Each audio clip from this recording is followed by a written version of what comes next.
Fala pessoal, tudo bom? Eu sou o professor Diogo, bem-vindos aí a mais uma aula. Bom pessoal, nesse vídeo a gente vai falar a respeito de trigonometria pela segunda vez. A gente já falou a respeito em outro vídeo, né, que a gente representou aqui algumas funções trigonométricas dentro de um triângulo retângulo, né? Consequentemente, a gente só viu aí ângulos que vão até 90 graus. Então, nessa parte, nesse vídeo, a gente vai ver ângulos que são aí maiores do que 90 graus, tá? Para quem se lembra, quando a gente estuda aquela tabela de ângulos notáveis, né? Aquela tabela que tem o 30, 45, 60 graus, aquela musiquinha irritante, né? 1, 2, 3, 3, 2, 1, tudo sobre 2. O pessoal sabe, quem tem aula comigo, que eu odeio musiquinha, tá? O que acontece com aquela tabela? Por que eu não gosto da musiquinha? Porque você pode incluir como ângulo notável, como ângulos notáveis, o 0 e o 90 graus, tá? E quando a gente fala a respeito de seno, cosseno e tangente desses ângulos, o que a gente tem que lembrar? Tem uma coisa interessante aqui, que é a tangente de 90 graus, que ela é inexistente. Aliás, faltou eu cortar o nosso E aqui, né? Pronto, aí. Ela é inexistente, não quer dizer que ela vale zero, quer dizer que ela não existe. O estudo do ciclo trigonométrico traz para a gente a resposta para isso. Por exemplo, tá? Entre outras coisas, né? É fundamental para que você consiga fazer algumas operações aí com ângulos obtusos ou até, né, ângulos aí maiores do que 180 graus, tá bom? Bom, nós temos aqui uma representação bem pobre, é verdade, do ciclo trigonométrico, ok? Se fosse na lousa de verdade, o pessoal já saberia que eu iria usar ali o barbante, né? Aliás, o melhor tipo de compasso para a lousa é um barbante, é bem fixo, né? Uma vez eu comprei um compasso para quadro branco, um negócio lá todo moderno, só gastei dinheiro para ser nervoso. Faz com barbante na lousa que não tem erro, beleza? Bom, vamos fingir que isso aqui está 100% redondo, até porque dá para encarar dessa forma. Nós vamos ter aqui o ciclo trigonométrico como sendo o conjunto de pelo menos três informações, tá? Por enquanto são 3. Eu vou acrescentar mais uma, mas aí depois no final eu falo disso. A primeira informação é o eixo horizontal, que é o eixo referente aos cossenos. A segunda informação é o eixo vertical, que é o eixo referente aos senos. A terceira informação é o próprio ciclo, tá? O ciclo é essa parte verde que eu coloquei aí. O ciclo ele é a medida do ângulo que a gente tem, tá? Ele tem como zero dele, o 0 grau.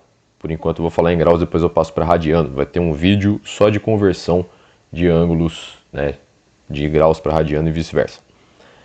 Ele tem como posição 0. Essa posição que eu coloquei aí, ele está bem em cima do eixo horizontal, né?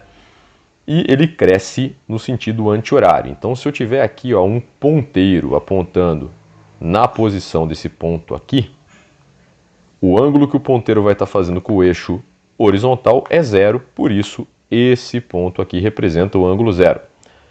Se eu tiver mais ou menos aqui assim, tá? Um ponteiro apontando nessa posição, eu vou ter um ângulo aqui, que é um ângulo central de uma circunferência, de mais ou menos ali, vamos colocar 60 graus, tá? Pode ser que não seja esse valor, tá mais ou menos, tá aproximado ali. Então, esse ponto aqui, aqui. Esse ponto aqui vai representar os 60 graus em cima da circunferência. Portanto, aqui, né, eu tenho o ângulo de 90, deixa eu só fazer a marcação aqui, aí. Aqui eu tenho a marcação de 180 graus, imagina um ponteiro girando a partir daquela posição que eu falei ali inicialmente, né, no sentido anti-horário, tá? A cada 1/4 de circunferência que ele percorre, ele vai percorrer ali 90 graus. E outra coisa que é importante pra caramba também falar é que o ciclo trigonométrico, ele tem raio unitário, então a distância entre o centro e a borda sempre vai ser 1. O quê? Uma unidade. Ok? Como que funciona então o ciclo? Eu vou falar que aqui nesse ponto que eu coloquei nesse... Peraí. Vou colocar esse ponto aqui azul claro. Por ser um ponto num conjunto de eixos, o que nós vamos ter? Nós vamos ter uma coordenada para o eixo horizontal e uma coordenada para o eixo vertical. Tá? Tá parecendo um Y isso aqui, eu vou apagar, vou escrever A e B maiúsculo, só para não confundir. Então, vamos colocar maiúsculo, tá? A é a projeção desse ponto aí no eixo dos cossenos e B é a projeção, é como se fosse o valor de Y, né? É a mesma coisa, tá? O mesmo princípio. B é a projeção no eixo vertical, que é o eixo dos senos, ok? Então a gente pode falar, vamos chamar esse ângulo aqui de ângulo alfa.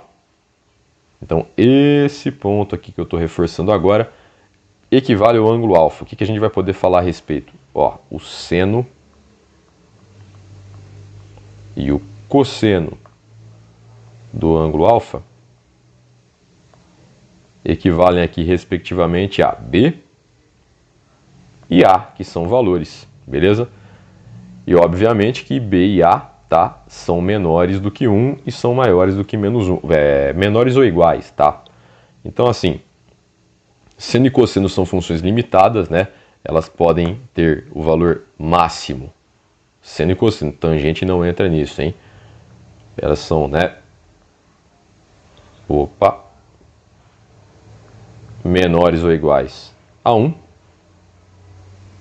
E obrigatoriamente elas são maiores ou iguais a menos 1. Não pode ter valor que seja menor do que menos 1 e nem maior do que 1. Tá bom? Bom, fizemos aqui, né, uma demonstração de representação de seno e cosseno no ciclo trigonométrico. Ciclo trigonométrico é uma circunferência aqui, né? Eu vou dividir essa circunferência em quadrantes. É que nem quando você vai na pizzaria, e ao invés de dividir em 8 pedaços, você vai dividir só em 4. Como se cada quadrante aqui fosse 2 pedaços da pizza, né? Que geralmente a pizza vem dividida em 8. Pelo menos aqui, onde eu moro, vem 8, né? Tem lugar que vem no palito, tem lugar que vem... Enfim. Isso daqui que eu coloquei, esses números em números romanos, em algarismo romano, né? Correspondem aos quadrantes. Então aqui são os quadrantes. Deixa eu segurar o tablet aqui. Quadrantes. E eles são ao todo, né, 4. Eles dividem aí esse nosso ciclo trigonométrico em 4 regiões.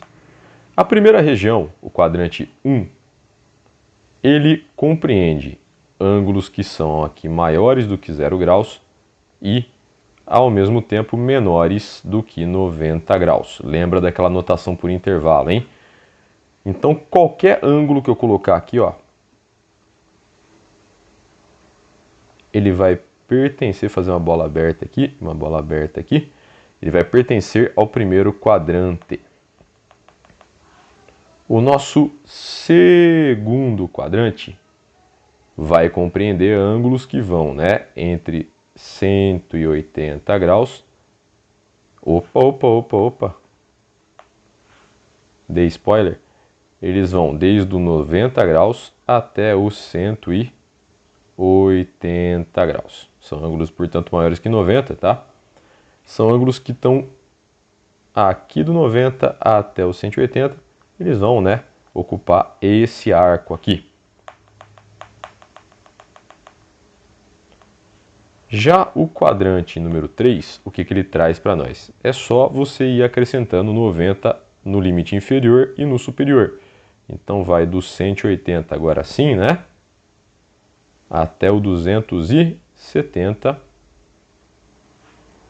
graus. Ficou um pouquinho grande aqui, mas dá para entender, depois eu apago. Então qualquer ângulo que esteja nesse intervalo aqui corresponde, né, a um ângulo de terceiro quadrante. E aí vem o quarto quadrante, né, que é o quadrante que falta, que vai entre 270 até 0 graus ou 360, se você preferir, tá? Que a gente vai chamar ele de quarto quadrante. Quarto quadrante. Então ele compreende de 270 até 360 graus. E 360 graus a gente fala que é um ângulo congruo a 0 graus. Então é a mesma posição do 0 graus se você tiver ali um ponteiro, né? Você programa o ponteiro para ele andar uma certa angulação. Você fala, ponteiro, anda para mim 90 graus. Ele vai sair da posição do 0 graus, vai apontar, né, para a posição do 90. Se você pedir para ele andar até a posição de 360, ele vai voltar para a mesma posição, né? Então tem aquele ditado que fala, né, ó, vamos dar uma mudada de... Aí você fala o tanto de graus, né, na sua vida. Vamos pegar lá uma pessoa que tem lá a vida torta, né, que a gente fala, vamos mudar, vamos fazer uma mudança de 180 graus. Então o que significa isso? Trigonometria aplicada a ditado popular. Esse é o novo estudo aqui agora. A pessoa está aqui, ó, ela está indo para o caminho errado, aí você vai e faz ela mudar, né? Faz ela girar e começar a tomar o caminho certo, que é o oposto do errado. Aí um belo dia eu vi um cara falando, pô, eu vou dar uma mudada de 360 graus na minha vida. Se ele fizer isso, ele vai voltar para a mesma posição, então assim, não vai ter mudado nada. Então toma cuidado quando for falar esse tipo de coisa, beleza? Bom, o que acontece nesse caso então, pessoal? Eu coloquei os quadrantes, vou apagar aqui os quadrantes agora. Vamos falar a respeito de ângulos correspondentes. Aqui vai estar o nosso ângulo alfa. Correspondente é o tipo de ângulo que ou é o simétrico, tá? Em relação ao eixo vertical, ou é o simétrico em relação à origem, ou é o simétrico em relação, ao eixo horizontal. O que isso significa? É isso que eu estou desenhando aqui. Você vai espelhar o seu alfa, beleza? E aí você vai ter, ó, vou chamar esse alfa de alfa 1. Aqui você vai ter o alfa 2, aqui você vai ter o alfa 3, e aqui você vai ter o alfa número 4. Todos eles são ângulos correspondentes e uma característica de ângulo correspondente é eles têm o mesmo valor de seno e cosseno, tá? Se você desconsiderar o sinal desses valores, beleza? Quando eu falei para vocês de quadrante, pessoal,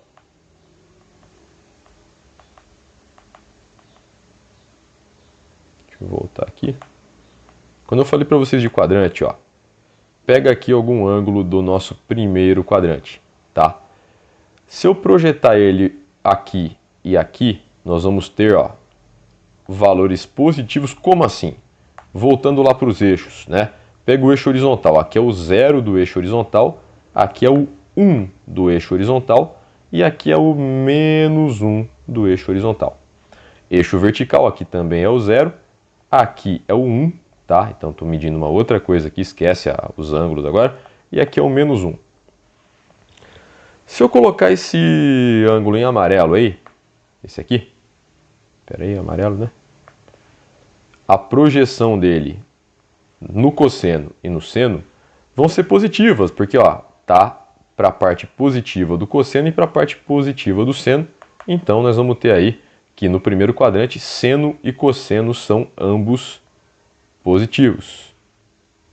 Então aqui, ó, primeiro quadrante, seno positivo e o cosseno é positivo também. No segundo quadrante, vou colocar com uma outra cor, vou colocar com laranja. Segundo quadrante é um ângulo aqui. E você projetar ele, né, aqui e aqui, o seno vai ser positivo, vai estar para cima do eixo X, porém aqui, ó, esse ponto é entre o 0 e o menos 1, portanto é menos alguma coisa. Então, para ângulo de segundo quadrante, o nosso cosseno é negativo. Ângulo de terceiro quadrante. O ângulo aqui, ele vai ter projeção na parte negativa, tanto do eixo vertical quanto do eixo horizontal. Então, o cosseno para ângulo de terceiro quadrante e o seno também são ambos aqui, aí, ambos negativos. Para finalizar, um ângulo de quarto quadrante tem projeção de cosseno como positivo e projeção de seno aqui para baixo, né, no eixo horizontal, no eixo vertical, quer dizer, como negativo. Então é legal que você saiba aí pelo menos, né, os sinais das funções trigonométricas nos quadrantes aí do nosso ciclo trigonométrico. Bom, beleza. Para você identificar ângulos correspondentes, vamos partir do princípio que um ângulo de primeiro quadrante, né, tenha correspondentes no segundo, no terceiro e no quarto quadrante. Qual que é a conta que você vai fazer? Chama o ângulo de primeiro quadrante de alfa. Para você achar o correspondente dele no segundo quadrante, você vai fazer 180 menos alfa, é o ângulo suplementar. Para você achar o correspondente no terceiro, 180 mais alfa. Para achar o correspondente no quarto, 360 menos alfa. Vamos fazer um teste? Vamos pegar o 30 graus. O 30 graus vai ter como correspondente no segundo quadrante 180 menos 30, que é 150. 180 mais 30, que é 210. E 360 menos 30, que vai ser 330. Todos esses têm correspondência. Vamos estudar agora as funções trigonométricas. Eu sei aqui que eu tenho o seno, o cosseno, e eu vou colocar a tangente por último. O seno de 30 graus, ele vale meio. É legal que você lembre da tabelinha, tá? O cosseno de 30 é um valor irracional, é raiz de 3 sobre 2. Isso aí vai equivaler a mais ou menos 0,86, tá? Deixa eu fazer um zero bonito aqui que vai parecer que é 156, é 150. Pronto, consertei.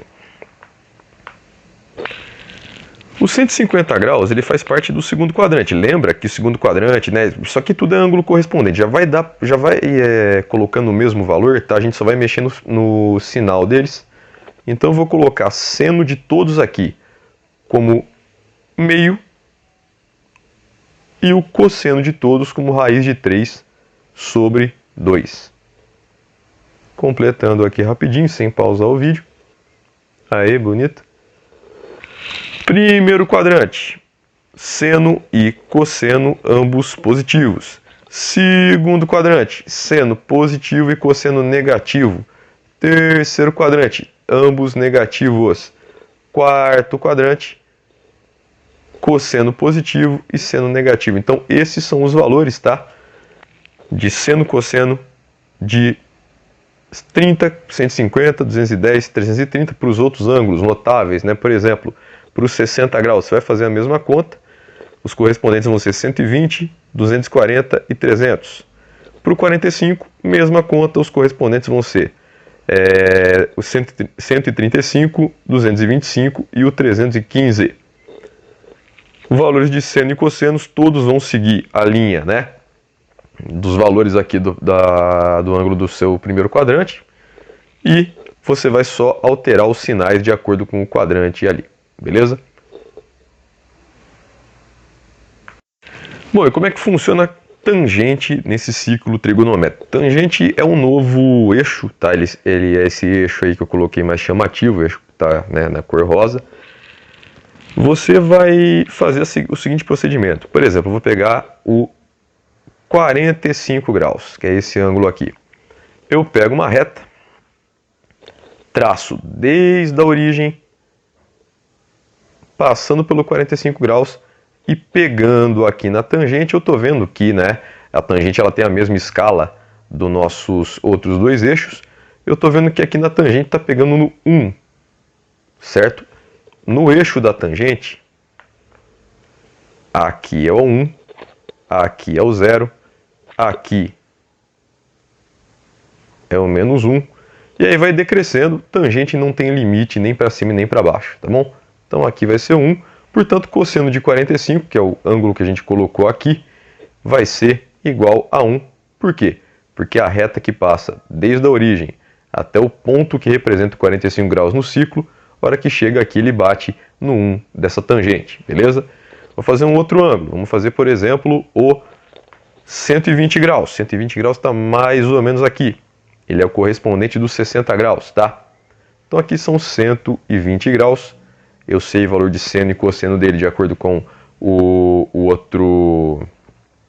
a outra lousa que eu fiz, né? E aí eu venho, traço aqui uma reta. E essa reta vai bater mais ou menos aqui. Isso aqui é o quê? Isso aqui, quando eu vejo, é aproximadamente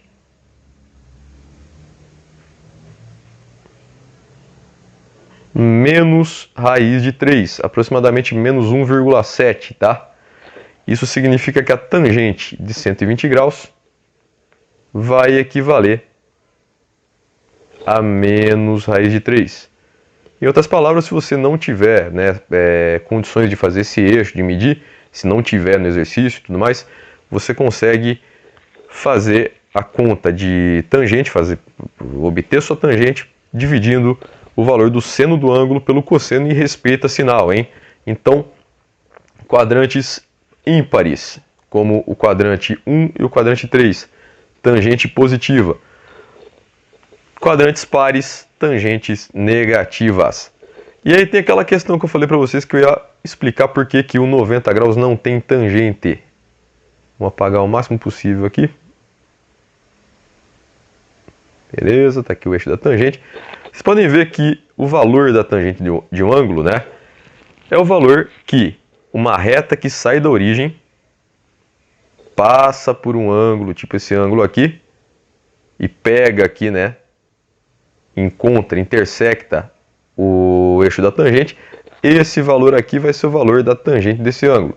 Então, se eu tiver aqui um ângulo alfa, a tangente de alfa vai ser isso, tá? Então, aqui vai ser o nosso alfa. Se por acaso a gente pegar um 90 graus e realizar aqui o mesmo procedimento, sai daqui, né? E vem até aqui que são os 90 graus. A mesma coisa vale para o 270, tá bom? Traça uma reta que vai ter que passar pela origem, tem que passar pelo 90 graus e tem que encontrar o eixo das tangentes. Não vai encontrar nunca, ó. Por quê? Porque aqui tem uma distância constante.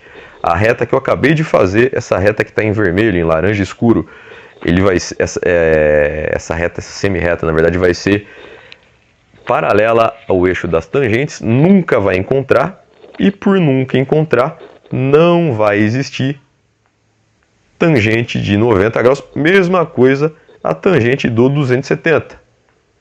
Beleza? Vem daqui para baixo, faz uma outra reta paralela e não vai encontrar nunca. Vamos apagar tudo aqui. Existe um outro assunto que são ângulos maiores, tá? Vou representar ângulo por alfa, do que uma volta, do que 360 graus. O que você vai fazer? Você vai pegar esse ângulo, vai dividir por 360 graus.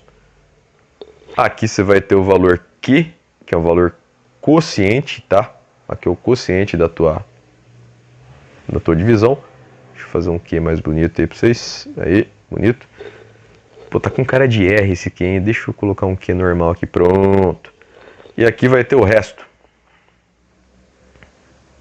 Pessoal, o resto e o alfa são congruos, tá? Eles vão ocupar aqui a mesma posição no ciclo. Opa!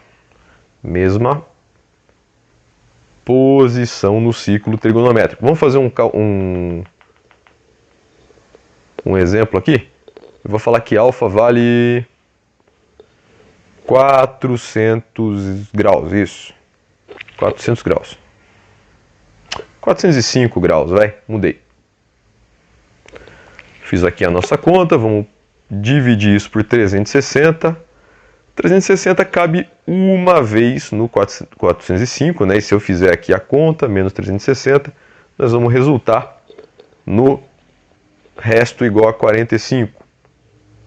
Então, o que isso significa? Significa que o 405 é a mesma coisa aqui, uma volta completa no ciclo, tá?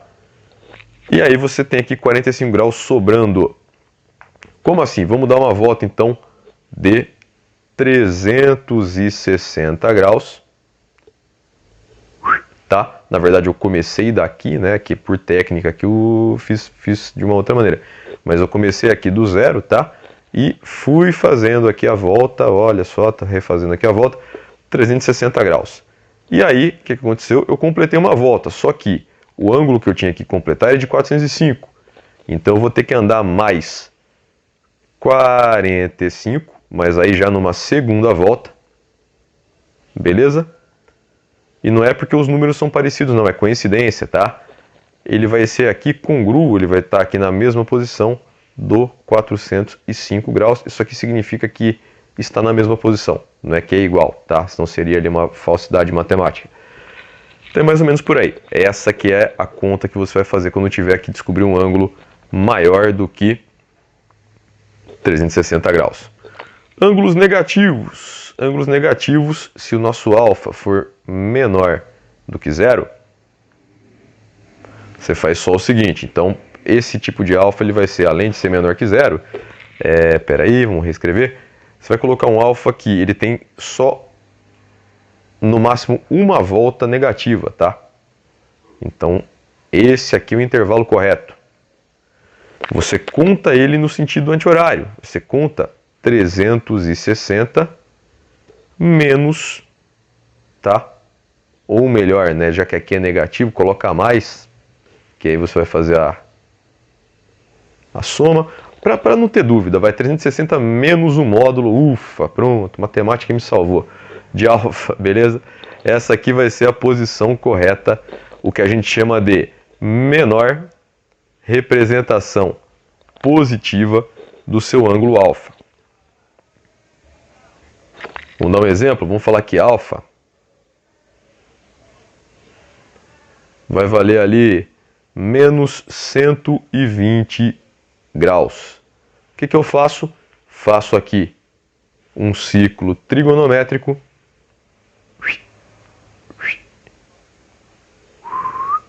Prezar pela rapidez, não pelo capricho. E faço o contrário, né? Faço aqui o ângulo ao contrário. Então, o ponteiro que está apontado aqui, ao invés de girar para anti-horário, ele vai girar para o horário. Então, se eu percorrer 120, eu estou saindo do 360, percorri 90, percorri mais 30, eu cheguei aqui no menos 120, que vai ser a mesma coisa, vai ocupar a mesma posição do 240. Então, 360 graus menos o módulo de menos 120. Módulo de menos 120 é 120 positivo. Vai ficar então 300.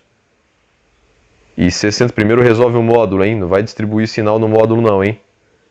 Menos, e aí esse módulo ficou 120 positivo. Então o que prevaleceu foi esse menos que estava aqui fora, né? Isso daí vai dar a mesma coisa que 240, que é a nossa MRP, nossa menor representação positiva desse ângulo aí. Beleza?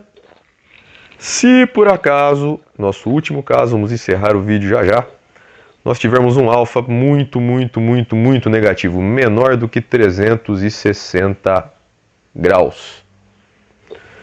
Você vai pegar o valor positivo, que é o módulo do alfa, vai dividir por 360, beleza? E aqui vai dar o seu quociente. O quociente é um número de voltas, no caso essas voltas aqui vão ser no sentido horário, tá? Que o seu ângulo consegue dar, dependendo do tamanho desse ângulo. E aqui você... Isso.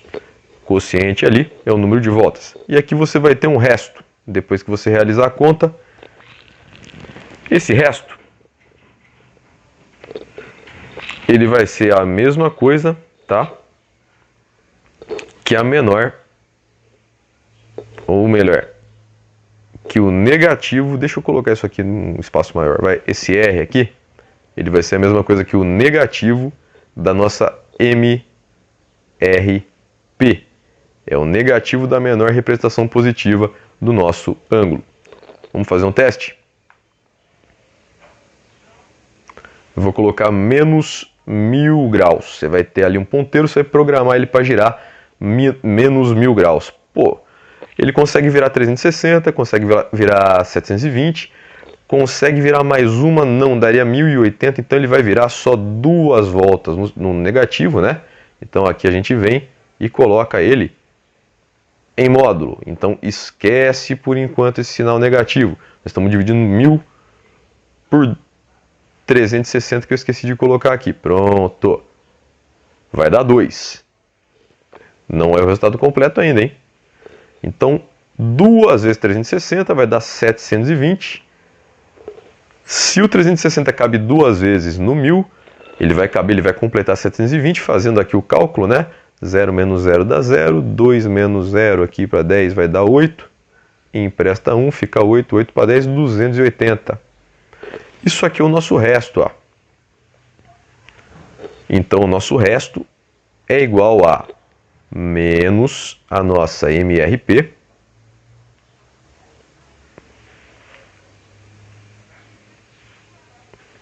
que vai ser a mesma coisa. Então, na verdade, o que vai acontecer? O nosso 280, por ser menos, né, a nossa MRP, vamos colocar agora a MRP, menor representação positiva, que eu tinha dito ali como positiva, vamos passar esse sinal, né, para o outro lado.